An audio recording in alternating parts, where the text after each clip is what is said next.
Bienvenue. Aujourd'hui, on explore des documents assez denses sur l'immigration en France. On s'appuie sur deux analyses vidéo proposées par Dimitri Pavlenko sur sa chaîne Intéressant. Oui, bonjour. Effectivement, l'idée c'est de, disons, décortiquer les faits et les arguments présentés dans ces sources. On va regarder les chiffres, les caractéristiques, l'impact économique tel qu'il est décrit, et puis la gestion politique. Tout ça selon la perspective de ces documents, bien sûr. Voilà, c'est un sujet, on le sait, complexe, souvent débattu. Notre but ici, c'est vraiment de synthétiser ces informations pour donner une vision claire de ce que disent ces sources, et uniquement ces sources. Alors, on commence par quoi? Peut-être par la base, la définition? Oui, bonne idée. Qu'est-ce qu'un immigré? Selon la définition de l'INSEE, qui est reprise ici, c'est une personne née, étrangère, à l'étranger et qui vit en France. D'accord. Et point important, même si la personne devient française, elle reste comptée comme immigrée dans les stats. Ah oui, d'accord. Et les enfants? Les enfants nés en France de parents immigrés, ils sont français, mais classés comme descendants d'immigrés. C'est une catégorie statistique. Compris. Alors, les sources parlent de stock et de flux. Le stock, c'est les gens présents. Les flux, c'est les entrées-sorties. Commençons par le stock. On entend souvent 7,5 millions, 10-11% de la population. Parfois on dit que c'est stable. Mais les vidéos, elles, disent autre chose. Exactement. C'est un point central de l'analyse présentée. Elle insiste vraiment sur une forte progression. En 2006, on était, selon ces chiffres, à un peu plus de 5 millions, soit 8,1%. Oui. En 2023, on serait à 7,3 millions, donc 10,7%. Ah oui, quand même. Ce qui veut dire que la part serait passée de 8% à quasiment 11% en moins de 20 ans. L'auteur qualifie ça d'accélération sans précédent dans l'histoire française. Et si on ajoutait les descendants? La deuxième génération née en France? Alors là, les sources avancent le chiffre de plus de 8 millions, environ 12% de la population. Donc si on additionne? Voilà, immigrés plus descendants directs, on arriverait, toujours d'après ces documents, à peu près à 15 millions de personnes, soit 23% de la population. 23%. Et l'analyse va même plus loin, elle suggère que sur 3 générations, on approcherait les 30%. C'est présenté comme un fait démographique majeur. D'accord. Et quelles sont les caractéristiques de cette immigration installée, selon ces sources? En citant l'OCDE, l'analyse dit que la France aurait l'immigration la plus africaine d'Europe. 3 immigrés sur 5 viendraient d'Afrique. C'est 3 fois plus que la moyenne européenne, apparemment. D'accord. Et une évolution dans l'origine allemande? Oui, historiquement très maghrébine, elle deviendrait de plus en plus subsaharienne. Et le motif principal d'arrivée pour les Africains, ce serait le motif familial, loin devant le travail ou les études, d'après les données présentées. Ok. Ça, c'était le stock. Passons au flux, les entrées annuelles. Là aussi, les vidéos montrent une hausse. Oui, très nette, depuis le début du siècle. Les premiers titres de séjour, on serait passé de 188 000 en 2000 à 327 000 en 2023. Quasiment le double. Oui, c'est ça. Avec une accélération qui serait marquée depuis 2015. Alors le motif familial a longtemps été numéro 1, maintenant c'est dépassé par les étudiants, mais ça reste très important. Et puis, il y a l'asile. L'analyse s'y arrête longuement. C'est présenté comme une filière importante et polémique. Tout à fait. Les chiffres donnés sont assez frappants. On parle d'une multiplication par 100 des demandes depuis 1973. Par 100. Oui, pour atteindre 150 000 par an aujourd'hui. Ce serait un record en Europe. Et le taux d'accord, le taux d'approbation, il serait aussi en hausse, de 13,5% en 2000 à 45% aujourd'hui. 45%. Et l'Afghanistan est cité comme premier pays d'origine. C'est ça. Forte hausse des demandes, plus de 15 000 par an et un taux d'acceptation qui dépasserait 70%.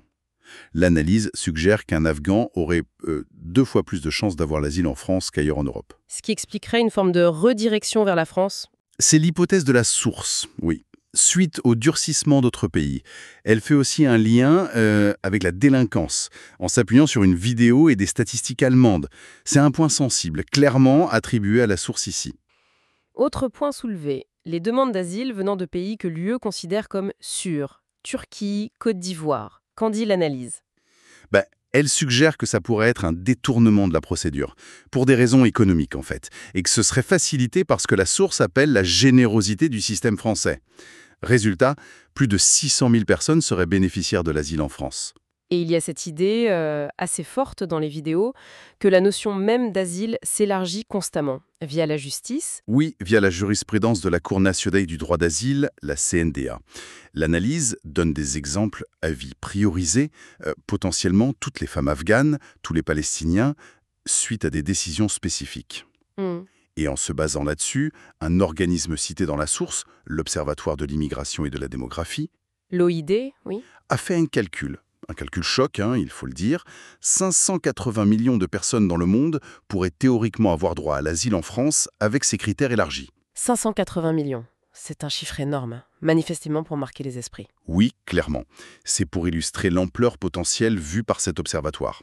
Il y a aussi le cas des MNA, les mineurs non accompagnés. Oui, ceux qui se déclarent mineurs pour être pris en charge par l'aide sociale à l'enfance, l'ASE, ils représenteraient, selon l'analyse, 15 à 20% des jeunes suivis par l'ASE. Et la difficulté de vérifier l'âge réel. C'est souligné, oui. Les tests osseux sont présentés comme difficiles, coûteux et donc rares. Et le coût global pour les départements est estimé à 2 milliards d'euros par an. Autre flux mentionné, les visas de court séjour qui seraient détournés. C'est ça. L'idée, c'est on entre légalement, visa touriste par exemple, et puis on reste. On reste sur place. Voilà. Le cas des Algériens est cité, avec l'accord de 1968 qui leur donnerait des conditions particulières, et ça alimenterait le nombre de sans-papiers. Justement, les personnes en situation irrégulière, une estimation? Les documents avancent une fourchette assez large entre 500 000 et 900 000 personnes. Un indicateur utilisé, c'est le nombre de bénéficiaires de l'aide médicale d'État, l'AME, passé de 140 000 en 2001 à près de 500 000 aujourd'hui. Et l'exemple de la Seine-Saint-Denis est donné aussi. Oui, où l'écart entre la population officielle et la population réelle estimée pourrait atteindre 30%, ce qui est considérable.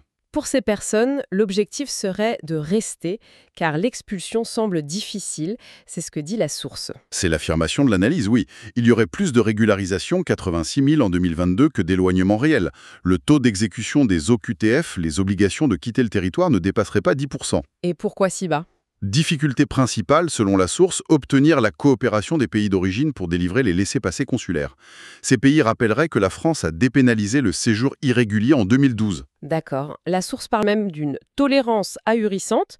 Qu'est-ce qu'elle met derrière ça? Plusieurs choses. La prise en charge médicale avec l'AME. La scolarisation inconditionnelle des enfants sans papier, ce qui rendrait difficile l'expulsion de la famille ensuite. Et puis une politique d'accès à la nationalité jugée généreuse, 100 000 par an environ. 100 000 par an? Oui, depuis l'an 2000. Ça ferait 3 millions en 25 ans.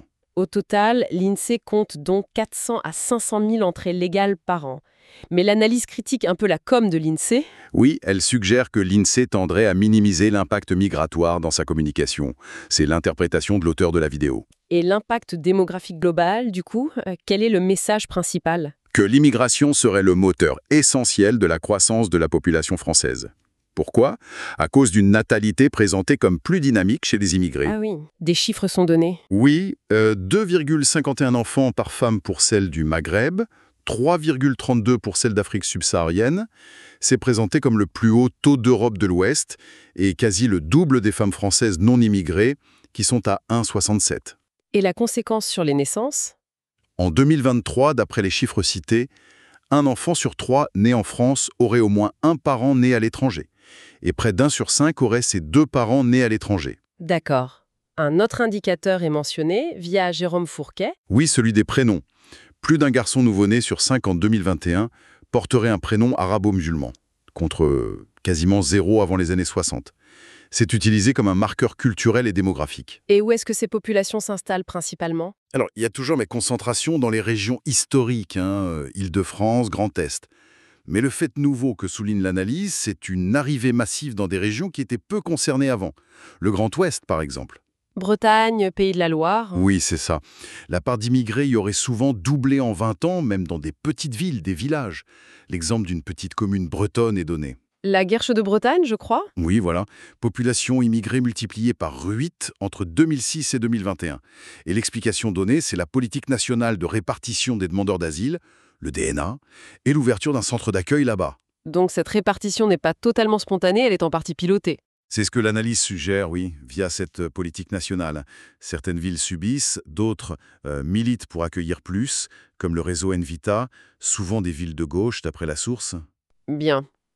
Passons à la deuxième vidéo, l'impact économique et la question du contrôle de l'État. D'abord, les droits sociaux pour les immigrés. Alors, pour ceux qui sont en situation régulière, l'analyse dit qu'ils ont accès aux mêmes prestations que les Français. Minima sociaux, santé, aide au logement, allocations familiales, etc. Et pour les autres, demandeurs d'asile, clandestins. Le demandeur d'asile a une aide spécifique, l'ADA, et la protection maladie. Le clandestin, lui, aurait droit à l'hébergement d'urgence et surtout à l'AM, l'aide médicale d'État, s'il a de faibles revenus. L'âme, on en a déjà parlé. Coût, 1,2 milliard. Oui, c'est le chiffre donné dans la source et elle précise sans contribution du bénéficiaire, contrairement à d'autres pays. Et point important selon l'analyse, l'AME permettrait aussi de documenter sa présence en France pour une future régularisation. Le logement social est aussi abordé? Oui, avec une forte surreprésentation soulignée, 35% des immigrés vivraient en HLM contre 11% des non-immigrés. 35% contre 11%. Oui, et les taux seraient encore plus hauts pour certaines origines. 57% pour les Africains subsahariens, 49% pour les Algériens. L'analyse suggère que ça renforce le sentiment que les HLM seraient pour les étrangers. D'accord. Et la contribution à l'économie? La France a déjà un taux d'emploi globalement plus bas que ses voisins. Est-ce que l'immigration aide ou pas, selon ses sources? Et non, ça n'arrange pas les choses. La France aurait le deuxième plus faible taux d'emploi des immigrés en Europe, 62,4%. Et encore moins pour les non-européens. Oui, à peine 56% pour les extra-européens. Et un fait jugé très préoccupant par la source. La deuxième génération, les descendants, travailleraient encore moins que la première. Ah bon? C'est étonnant ça. Oui, c'est présenté comme un signe d'échec d'intégration économique. Du coup, l'immigration dégraderait le taux d'emploi global français, alors que dans 13 pays européens, apparemment, les immigrés travaillent plus que les natifs. Et ceux qui travaillent, c'est dans quel secteur? Principalement les services à la personne, la sécurité, le BTP, l'hôtellerie-restauration. Des secteurs, note l'analyse, peu exposés à la concurrence internationale. Et qui bénéficieraient d'une main-d'œuvre peu qualifiée? Et abondante, voilà. Et l'analyse ajoute que l'activité de ces secteurs augmente aussi à cause de l'immigration. Plus de logements à construire, plus de sécurité nécessaire. Justement, le lien immigration-sécurité est refait ici. Oui, la source cite des chiffres de 2024 montrant une surreprésentation des étrangers dans certains délits. Cambriolage, vol violent, homicide. D'accord. Et l'argument un peu circulaire, c'est que la demande accrue de sécurité qui en découlerait serait en partie satisfaite par des étrangers employés dans la sécurité. Je vois le raisonnement présenté. Abordons le coût pour les comptes publics. C'est un sujet sensible et apparemment difficile à chiffrer en France. C'est ce que dit l'analyse. Une sorte de réticence politique et administrative à produire ces chiffres, contrairement à d'autres pays. L'OID est encore cité. Oui. Estimant que la population immigrée ne rapporterait que 86% en recettes par rapport à ce qu'elle coûte en dépenses, à cause du faible taux d'emploi, principalement. Le Portugal est donné en contre-exemple avec un ratio de 140%. D'autres indicateurs économiques sont mentionnés? Oui, le taux de pauvreté des étrangers extra-européens, 47,6% en 2020, présenté comme un record d'Europe, 4 fois plus que les non-immigrés. Presque 1 sur 2. C'est ça. Et la moitié des bénéficiaires de l'aide alimentaire seraient immigrés. Aussi, le montant moyen des prestations sociales perçues serait 2 fois supérieur pour les immigrés, et encore plus pour les Africains, et cet écart persisterait en deuxième génération. Et donc, le coût net global, finalement, il y a une estimation qui est mise en avant. L'analyse reconnaît qu'il n'y a pas d'étude officielle qui fasse consensus. Les estimations varient énormément. Mais elle relaie le chiffre de 41 milliards d'euros par an de coûts nets. 41 milliards. Avancé par qui? Par Pierre Danon, en entrepreneur, c'est précisé. Et dans son calcul, le premier poste déficitaire, ce serait la santé. La santé? C'est contre-intuitif, non? On imagine souvent les migrants jeunes et en forme. C'est justement une idée reçue que l'analyse veut combattre. Elle affirme que globalement, les immigrés seraient en moins bonne santé. Plus de passages aux urgences, plus de consommation de soins, plus de maladies chroniques comme le diabète. Ah d'accord. À cela s'ajouterait le dispositif séjour pour soins, pour les étrangers malades, jugé coûteux et peu contrôlé sur la réalité de l'impossibilité de se soigner au pays. La formule choc utilisée, la France importerait une dette de santé étrangère. Et les autres postes qui pèseraient lourd dans ces 41 milliards estimés? Les prestations de solidarité, comme les allocations familiales, l'éducation. Et puis les coûts liés à la sécurité et la justice, en lien avec la délinquance attribuée aux étrangers. D'accord. L'estimation citée va même jusqu'à isoler un coût pour une partie de cette population. Oui, en retirant les immigrés européens et ceux qui travaillent, le coût résiduel attribué par Danone aux non-européens inactifs serait de 34,4 milliards. L'analyse conclut sur un vrai problème massif avec l'immigration improductive. C'est leur terme. Et c'est là que ça devient vraiment raisonnement critique sur le rôle de l'État. La thèse principale, c'est une perte de contrôle, c'est ça? Et c'est exactement ça. C'est l'argument final des vidéos. Le politique aurait, en quelque sorte, abdiqué. Il aurait délégué le pilotage à des agences, comme l'OFPRA pour l'asile, aux juges. Dont la jurisprudence élargit les droits. Voilà. Et aux associations militantes pro-immigration. L'exemple de l'asile est repris et soutenu, les droits des étrangers primeraient sur l'intérêt national, avec toujours cette référence aux 580 millions de personnes potentiellement éligibles selon les critères élargis par la CNDA. L'État financerait un système qu'il ne maîtriserait plus. Et l'administration elle-même, elle serait dans cet état d'esprit de gestion passive. L'analyse pointe le budget 2023 qui visait, je cite, à améliorer les performances de la machine à accueillir. Elle cite aussi une phrase attribuée au directeur de l'OFI, L'Office français de l'immigration et de l'intégration. qui qualifierait le clandestin d'étranger à droit incomplet, ce qui est interprété par la source comme signifiant qu'il a vocation à être régularisé. Et le rôle des associations dans tout ça? Il est aussi critiqué. Oui, on parle d'environ 1500 associations, type CIMAD, France Terre d'Asile, qui recevraient près d'1 milliard d'euros de subventions publiques par an pour aider les migrants. Logement, nourriture, aide juridique. Et où est la critique? L'analyse pointe un possible conflit d'intérêts. Leur financement dépendrait du volume d'activité. Plus de migrants, plus d'argent, en gros. D'accord. Elles sont aussi présentées comme agissant parfois contre les décisions de l'État, par exemple en aidant à contester des expulsions ou en fournissant ce que la source appelle une aide au récit pour maximiser les chances d'obtenir l'asile. Il y a une anecdote assez parlante qui est racontée pour illustrer ça. Oui, celle de 2019. 8 ONG, dont Amnesty, la CIMAD, auraient saisi la justice administrative et obtenu l'annulation de la livraison par la France de bateaux rapides aux garde-côtes libyens. Des bateaux destinés à intercepter les migrants en mer. L'analyse conclut là-dessus, sur cette image d'association financée par l'État qui, je cite encore, « mord de la main qui les nourrit ». C'est une conclusion assez dure. Bon, voilà, on a fait un tour assez complet des éléments, des chiffres, des arguments présentés dans ces deux analyses vidéo. C'est une perspective très spécifique, on le voit bien, et souvent assez critique. Oui, tout à fait. Ces documents soulèvent, de leur point de vue en tout cas, beaucoup de questions. Sur l'ampleur du phénomène, son coût supposé, la capacité de l'État à le gérer. Si on prend cette analyse comme base de réflexion, une question se pose, je trouve. Au vu de ces chiffres, des défis économiques décrits, de la perte de contrôle alléguée, qu'est-ce que ça signifierait concrètement une intégration réussie dans ce contexte? Et surtout, qui est légitime pour définir les critères et les moyens de cette intégration? C'est une excellente question pour conclure, une réflexion à poursuivre certainement. Merci d'avoir suivi cette exploration des sources qui nous ont été fournies.